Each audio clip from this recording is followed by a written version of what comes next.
దేవుని యొక్క పరిశుద్ధ నామానికి మహిమ కలుగును గాక.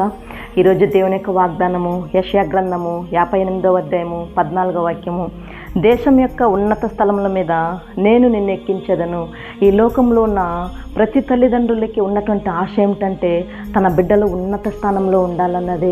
మరి ఈ లోకంలో ఉన్న తల్లిదండ్రులే ఇలాంటి ఆశ కలిగి ఉన్నప్పుడు పరలోకమందు ఉన్నటువంటి మన తండ్రి మరి ఇంకెంతో ఆశ కలిగి ఉన్నాడు. ఏంటంటే భూమి మీద ఉన్న తన బిడ్డలను దేవుడు హెచ్చించాలని, వారిని ఘనపరచాలని, వారిని ఉన్నత స్థానంలో ఉంచాలన్నదే దేవుని యొక్క చిత్తము.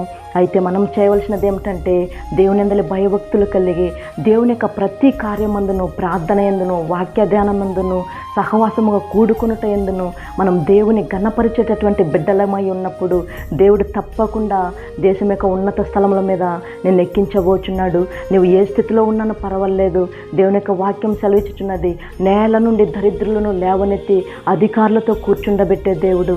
మరి దేవునికి లోకంలో అసాధ్యమైనది ఏదీ లేదు. నీ స్థితి ఏదైనా నిన్ను హెచ్చించే దేవుడై ఉన్నాడు, నిన్ను ఘనపరిచే దేవుడై ఉన్నాడు, నిన్ను దేవుడు ఉన్నత స్థలముల మీద ఎక్కించేటటువంటి దేవుడై ఉన్నాడు.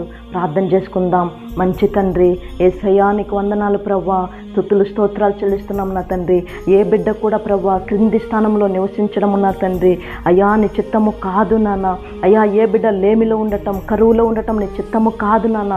ప్రతి బిడ్డను నా తండ్రి అయ్యా మీరు ఆశీర్వదించి నా తండ్రి ప్రతి బిడ్డను హెచ్చించి ఘనపరిచి ప్రభువా ఉన్నత స్థలముల మీద ఎక్కించమని నజరేయుడైన యేసుక్రీస్తు నామములో ప్రార్థించి అడిగి వేడుకుంటున్నాం తండ్రి.